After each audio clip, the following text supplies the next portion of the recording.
আপোনালোকক আজি এখন যীশুখ্ৰীষ্টৰ নাটক দেখুৱাম। আশা কৰোঁ চাই ভাল পাব।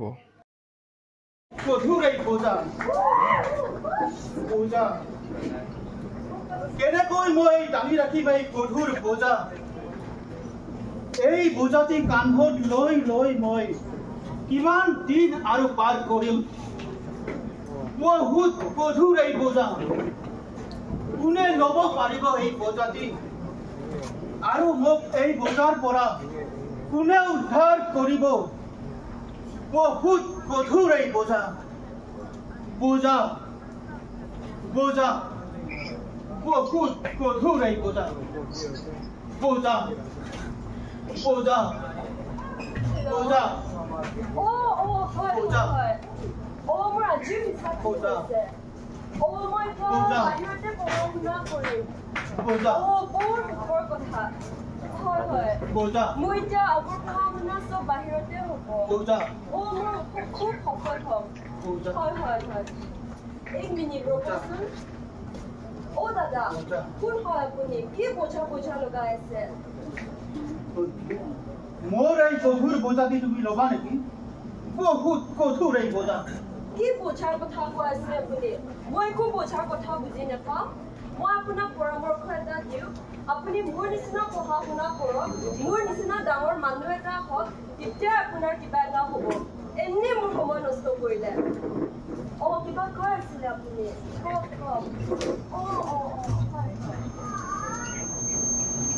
কি আচৰিত! ময়োতো পঢ়া শুনা কৰিছিলো, কত পঢ়া শুনা কৰিলো, কত ডিগ্ৰী হাসিল কৰিলো মই, কিন্তু মোৰ এই বোজা জানো সেই ডিগ্ৰীয়ে কম কৰিব পাৰিলে? সেই পঢ়া শুনাই জানো মোৰ এই বোজাটো কম কৰিব পাৰিলে? নোৱাৰিলে। বহুত গধুৰ এই বোজা। বহুত গধুৰ এই বোজা। বোজা বোজা বহুত গধুৰ এই বোজা। মোৰ জীৱনত ইমান পইচা মই মোৰ জীৱনত গোটেই পইচা ঘটিলো। কিমান পইচা, মই কি কৰো এই পইচা? দাদা আপুনি মোৰ এই গধুৰ বোজাটি তুমি ল'বা নেকি? বহুত গধুৰ এই বোজা। মই এইবোৰ পইচা একো বুজি নাপাওঁ। আপুনি এটা কথা শুনক, মোৰ নিচিনা জীৱনত পইচা ঘটক আৰু ডাঙৰ মানুহ হওক আৰু জীৱনত শান্তিকে থাকক, এইবোৰ বজাৰ কাৰণে মই এনে সময় নষ্ট কৰিলে।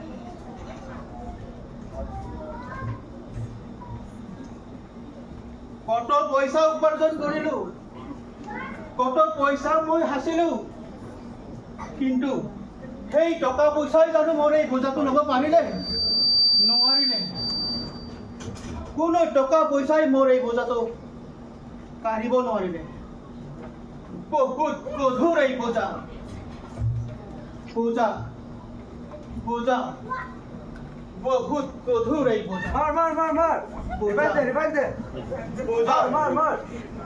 বোজা বোজা বোজা বোজা। দাদা কোন হয় আপুনি? কি আপুনি বোজা লগাইছে? মই একো বুজি পোৱা নাই।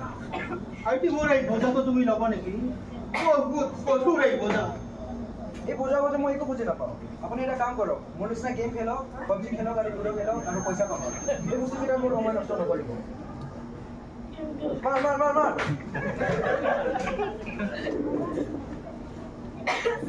মই কত খেল খেলিলো, পাবজি খেলিলো, লুডো খেলিলো আৰু খেলিলো ফ্ৰী ফায়াৰ, কিন্তু তথাপিতো মোৰ এই বোজাটো পাতল নহল।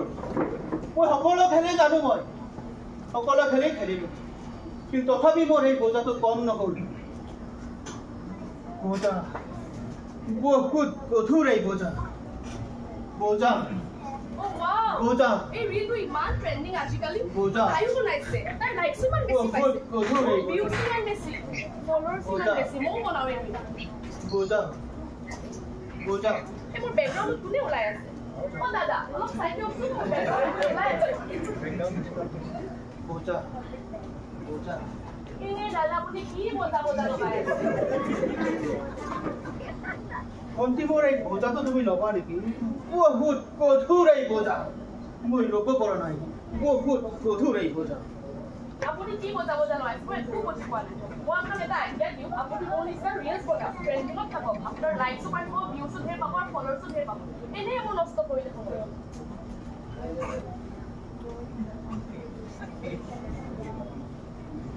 মই কি ইনষ্টা চলোৱা নাই, মই কি ফেচবুক চলোৱা নাই, কত ফলোৱাৰ্ছ বঢ়ালো, কত লাইক পালো, কত ফ্ৰেণ্ডশ্বিপ পালো, অল এভৰিথিং সকলো পালো মই।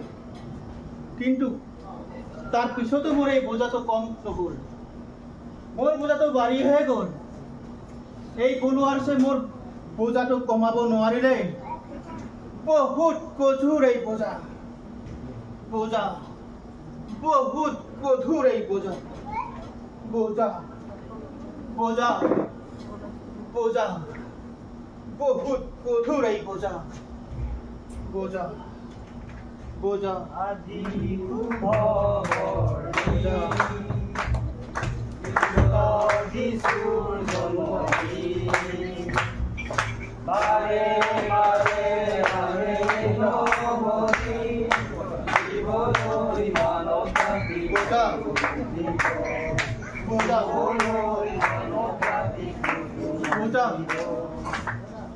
কি হ'ল দাদা, আপুনি বহুত কষ্টত থকা যেন পাইছোঁ।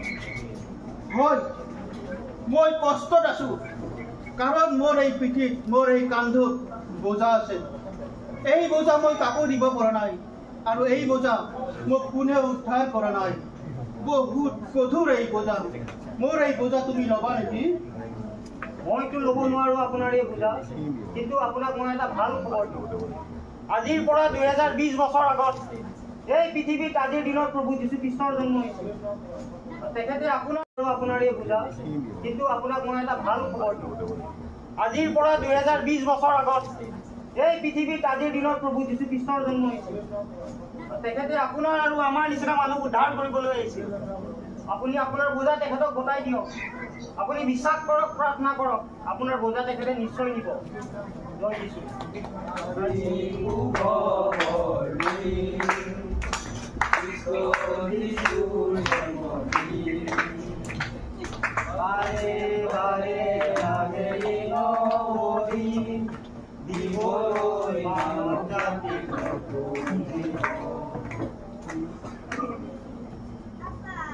সঁচাই জানো ঈশ্বৰ আছে? সঁচাই জানো যীশু আছে? যদি তেখেত সঁচাই আছে, মোক এই বোজাৰ পৰা উদ্ধাৰ কৰক, মোক মুক্ত কৰক, আৰু মোৰ এই গধুৰ বোজাটো তেওঁ আঁকোৱালি লওক। ক'ত আছে তেওঁ? ক'ত আছে যীশু? ক'ত আছে ঈশ্বৰ? মই বিচাৰি পোৱা নাই। হে প্ৰভু যীশু, তুমি যদি সঁচাই আছা এই পৃথিৱীত, মোৰ এই গধুৰ বোজাটো তুমি আঁকোৱালি লোৱা আৰু মোক এই গধুৰ বোজাৰ পৰা মুক্ত কৰা। ক'ত আছে? ক'ত আছে? ক'ত আছে প্ৰভু? তুমি যদি সঁচাই আছা, এই বোজাৰ পৰা মোক মুক্ত কৰা, মুক্ত কৰা, মুক্ত কৰা।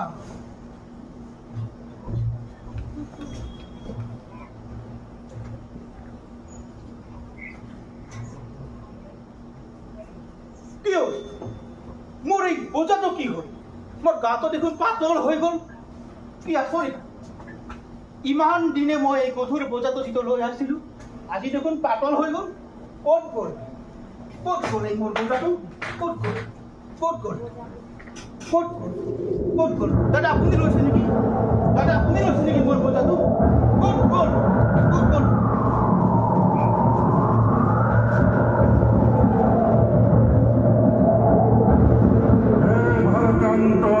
শান্ত মুখসকল, মোৰ ওচৰলৈ আহা, মই তোমালোকক জিৰণি দিম।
নাটখন ছাত্ৰীবান্ধী মণ্ডলীৰ প্ৰেছবেটেৰিয়ান য়থ ফেলোশ্বিপৰ তৰফৰ পৰা অনুস্থাপন কৰা হৈছিল। এই নাটখন PIFৰ হৈ তেওঁলোকৰ সদস্য অৰূপ কলিতাই লিখি উলিয়াইছিল আৰু মুখ্য যি পাপৰ পূজা কঢ়িওৱাজন তেওঁ অভিনয় কৰিছিল অৰূপ কলিতা আৰু সেই শিক্ষিত ছোৱালীজনী আছিল মই মোবাইল গেমছত এডিক্ট সেই ল'ৰাজন আছিল এলেক্স আৰু ৰিলত খুব ব্যস্ত হৈ থকা ছ'চিয়েল মিডিয়াত এক্টিভ অমি আৰু ধনী ছোৱালীজনী কিমি আৰু শুভবাৰ্তা প্ৰচাৰক হিচাপে মানৱ দেৱাশিষ মানিষ প্ৰজ্ঞান প্ৰতীক্ষা আৰু ৰাহুল কাকতি আছিল। এই নাটকৰ দ্বাৰা আমি এটাই আপোনালোকক বাৰ্তা দিব বিচাৰিছিলোঁ যে আজি যুৱ প্ৰজন্ম বিশেষকৈ শিক্ষা ধনী ব্যক্তি হোৱা মোবাইল এডিকশ্যন আৰু ছ'চিয়েল মিডিয়াত ব্যস্ত হৈ থাকিবলৈ ভ্ৰান্ত হৈছে আৰু তেওঁলোকে সেইসমূহত গুৰুত্ব দিছে। কিন্তু আমি দেখিলোঁ সেই শিক্ষিত ছোৱালীজনী সেই মোবাইল গেমছত আনন্দ লোৱা ল'ৰাটোৱে সেই ধনী ছোৱালীজনীয়ে সেই ছ'চিয়েল মিডিয়াত এক্টিভ ছোৱালীজনীয়ে এখেতৰ পাপৰ বোজা আঁতৰাবলৈ একো কৰিব নোৱাৰিলে। কিন্তু সেই সময়তো আজি বহু যুৱই আমাৰ শুভবাৰ্তা প্ৰচাৰ কাৰ্যত লাগি আছে আৰু তেওঁলোকে আজি সেই অশান্ত মানুহজনক যীশুখ্ৰীষ্টক পৰিচয় দিয়াৰ কাৰণে তেওঁ চৰণত আহিল, তেওঁ উদ্ধাৰ পালে, আজি অশান্ত জীৱনৰ পৰা তেওঁ মুক্তি পালে। আজি বিহুটো আমি বহু আনন্দ উপভোগ কৰিলোঁ, কিন্তু আমি যদি পৰম আনন্দ লাভ কৰিব লাগে তেনেহ'লে আমাক যীশুৰ প্ৰয়োজন। আৰু যেনেকৈ এই কেইজনে আজি শুভবাৰ্তা বিলাইছিল, আজি প্ৰত্যেকজন খ্ৰীষ্টপ্ৰেমী আমাৰ দায়িত্ব যে আমি শুভবাৰ্তা বিলাই যাওঁ। নাজানো ক'ত কেনেকুৱা এনেকুৱা এজন অশান্ত মানুহে আমাৰ বাৰ্তা পাই এক নতুন জীৱন পাব পাৰে। আহক আমি প্ৰাণ ল'ম যে ঈশ্বৰৰ বাক্য আমি প্ৰচাৰ কৰি যাম। আৰু শেষত সকলোকে এওঁলোকৰ কাৰণে হাত তালি মাৰিবলৈ অনুৰোধ জনালোঁ। ধন্যবাদ। আৰু আমাৰ এই নাটকখনৰ গুৰি ধৰোঁতা মানে যিকোনো সময়তে বা যিকোনো এটা অনুষ্ঠানতে এজন বয়োজ্যেষ্ঠ নহ'লে নহয়, সেইকাৰণে আমি গুৰি ধৰোঁতা ৰাখিছিলোঁ ডিকে বৰুৱা ছাৰক।